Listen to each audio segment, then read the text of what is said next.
Hello and welcome back to The Colozoid. Today we have Attack on Titan Season 3 Part 2, Episode 8, entitled That Day. Now, this could be referring to the very first day when the Colossal Titan smashed the wall, or it could be referring to the day that Grisha left his homeland in search of our place. It seems like we are going to get a glimpse of the outside world this season, so I'm guessing that might happen this episode because of the after credit scene from the last episode. Last we left off, we learned a lot, the biggest thing being that there is a civilization outside the walls who is far more advanced than the civilization within the walls, and who knows, maybe there's other civilizations out there as well. And as far as the books go, one is definitely a biography of sorts of Grisha, and the other two could also be like continuations of that story, or they could be separate things entirely. One could be about the origin of the Titan, and the other could be about how to modify Titans and create those Titan powers. Or maybe it details exactly how Titans function, but you know, we can find out this episode hopefully. So let's just jump right in.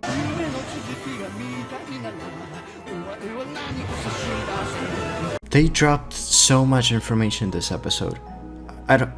There's no way I could have kept up. It was just one new name after another, one new fact after another, one new piece of information after another. I could not, I'm gonna be honest, I could not keep up with that episode. I have to rewatch that to catch all the information about the backstory. You know, the fight where the Titans were involved, and there's 9 founding Titans, and then there's Ymir, and then Eldians, and Mal somethings. That was so much. And I feel so bad for Faye. I thought that guy was a good guy, and I thought the guy that beat up Grisha was, you know, kind of the bad guy because he kind of beat him up good. But it was the other way around. The fat, mustachy prick fed the girl to the dogs. All because Grisha wanted to show her the airship. You know, if a character in a show has some kind of dream, they're gonna die. Doesn't matter who it is, doesn't matter what the dream is. It's always the simple dreams though. It's always the simple ones, like wanting to be on an airship someday. Boom, you're gonna die, buddy. So dream big, kids, dream big. So I can't really talk about this, you know, divide. There's 2 kinds of bloodlines it seems, and one of them was, Ymir was the one, that Titan sided, or came about from, I don't know what happened honestly, but she was somehow related to the people who are, you know, isolated in this civilization, like Grisha and Faye and their parents and grandparents. The girl, the woman was some kind of royalty as well. I honestly couldn't really. Fritz. She was a Fritz.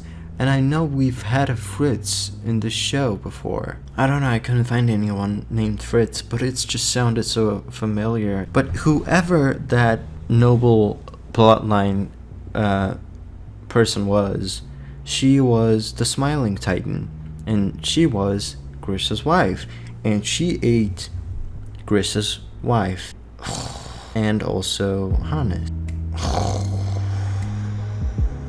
And then they got married and had Zeke. The bloody bastard. I knew they looked alike. They looked too much alike. I thought they were twin brothers or something. Because, you know, because of the age, I thought they were close in age. But I guess Grisha's considerably older than Zeke. But yeah, it's his son.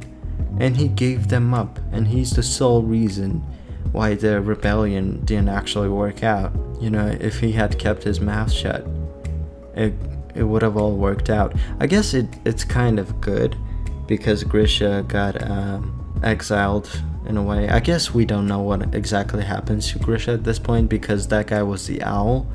Oh my god, so much information. And the owl guy was the one that was the secret leader of the rebellion, and he was actually part of the, you know, interior army, and gave instructions to this group of people, you know, in hopes of them. So there's the founding person, the founding Titan, Ymir, and that Titan's power. They're after that Titan's power. But I guess that's not Eren's power. And that Titan's power is within the walls. You know, the guy who ate Eren and almost ate Armin, the guy with the beard and bald dude, and then, you know, the short guy that just ate the fat. Oh my god, I'm so glad Owl just pushed him off. Oh my god, that was so satisfying. In just like 5 minutes, I grew to hate that fat prick so much. And they just got rid of him so quickly. I wish they showed his death on screen, honestly. If they showed Bertolt's head getting squashed, they should have just showed that bastard's head getting ripped off, honestly. Oh, it would have been so satisfying. I'm just jumping all over the place at this point, but you know, so much happened this episode. They have cars. They're far more advanced too. But you know, even Zeke, the Beast Titan, was impressed by the ODM gear when he came across that. It looks like Grisha could also read the language that Ymir was able to read, the old language thing, and they had a book which, you know, detailed the true events that transpired prior to these people moving to an island and isolating themselves, the king, I mean, and building the walls out of titans. I guess he commanded all those titans to, you know, harden, and that's how the walls came about. But he also threatened everybody that if they came for them, all the titans would, you know, come out of the walls and kill them all. But I'm surprised that didn't happen. Why did it not happen when the Colossal Titan attacked? So I guess it's quite simple, the explanation as to how the Colossal Titan came about to begin with. These guys can decide who becomes what kind of Titan. They can decide if you're gonna be a 3-meter Titan or a 7 or a 15-meter Titan.